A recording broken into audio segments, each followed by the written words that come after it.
Hello friends. Today I'll be discussing about the 12 general principles of mental health nursing. First principle is to accept the patient exactly as he is. Acceptance is generally to be non-judgmental, wherein we convey the feeling of being loved and cared. So there are several ways to express acceptance. One is to being non-judgmental and non-punitive. So when a patient exhibits undesirable behavior, it is always important as a nurse to accept the patient rather than rejecting him. Being sincerely interested in the patient.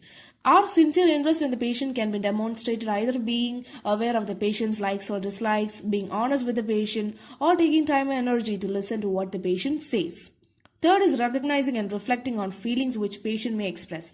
So whenever a patient talks to us, it is always important as a nurse to not to focus on the content of his conversation rather than understanding the feelings behind his conversation, which should be recognized and reflected. Always talk with a purpose. So whenever a nurse conversation with a patient should always revolve around his needs, wants and interests. So indirect approaches like reflection, open-ended questions, etc. will be more effective when the problems are not obvious, and avoid being evaluative, hostile, etc. Listening. It is always an active process and the nurse should take enough time and energy to listen to what the patient says and should be a sympathetic listener and should show genuine interest. Permitting patient to express strongly held feelings. We all know that strong emotions bottled up are potentially dangerous. So it is always better to permit the patient to express his feelings without any disapproval. And we should encourage the patient to express in a verbal or symbolic manner and should always, as a nurse, accept his expression of feelings quietly and calmly. The second principle is use self-understanding as a therapeutic tool. So here basically a nurse should have a realistic self-concept and recognize her own feelings, strengths and limitations, which will help her to see the strengths and limitations in other people too. And basically self-understanding helps a nurse to be assertive in life. Third principle is consistency used to contribute to patient security. So consistency is basically to be compatible. So when there is consistency in ward routine or defining the limitations placed on the patient, he or she will have a sense of security. Fourth one is reassurance should be given in a subtle and acceptable manner. So reassurance is basically helping in building patient's confidence. So to give reassurance, a nurse should understand and analyze the situation as to how it appears to the patient. Always as a nurse, remember to avoid false reassurance because it will reflect a lack of interest from the part of nurse to empathize with the patient's feelings or life situation. Fifth one is patient's behavior is changed through emotional experience and not by rational interpretation. We all know that major focus in psychiatry is on a patient's emotions and not an intellectual aspect. So basically advising or rationalizing with patients is not at all effective in changing the behavior of patient. Activities like role play and social drama will help in providing corrective emotional experience to the patient and facilitates in bringing insight to his own behavior. So such experience will help in bringing out desired behavioral changes.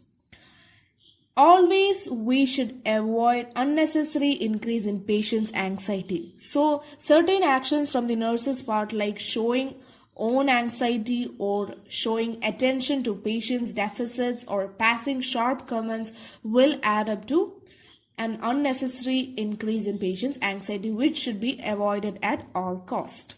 Objective observation of patient to understand his behavior. So objectivity is basically an ability to evaluate exactly what the patient wants and not mix up one's own feelings or judgment. So a nurse can be objective when she indulges in introspection. Eighth one is to maintain a realistic nurse-patient relationship. To basically establish a professional relationship, a nurse must focus upon the personal and emotional needs of the patient. And always a nurse should have a realistic self-concept and should be able to empathize the feelings of patient. Avoid physical and verbal force as much as possible. In all scenarios, avoid all methods of punishment. In understanding the patient's behavior and being an expert in predicting patient's behavior will help a nurse to prevent an onset of undesirable behavior. 10th one is nursing care is centered on patient as a person and not on the control of symptoms. For example, two patients can show the same symptoms but they might be expressing it in two different needs. So as a nurse, it is always important to analyze and study the symptoms as it will help to reveal their meaning and significance to the patients. All explanations of procedures and other routines are given according to the patient's level of understanding. Just because we think that the patient doesn't have any contact with reality or doesn't have the ability to understand, we should not withhold our explanation. Always explanations extent should be based on the span of attention, level of anxiety, and level of ability of the patient to decide. Last principle is many procedures are modified but basic principles remain unaltered. In psychiatry nursing field, we all know that many methods have been adapted as per the individual needs of the patient. But above all this adaptation, always remember that the basic nursing principles remain unchanged. For example, principles of safety, comfort, privacy, therapeutic effectiveness all remain unaltered even though procedures are modified. So this was all about the nursing principles in mental health nursing. So hope you all got an idea of the principles. Thank you. Wow, that's impressive! You have completed a magic today. For more videos, subscribe. Join our Facebook group and Instagram page for group discussion and live Magus videos for exam preparation in an hour.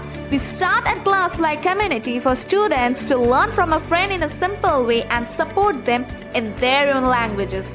If you are willing to be that one friend who saves us at the exam night preparation, then please join us by visiting classfly.in.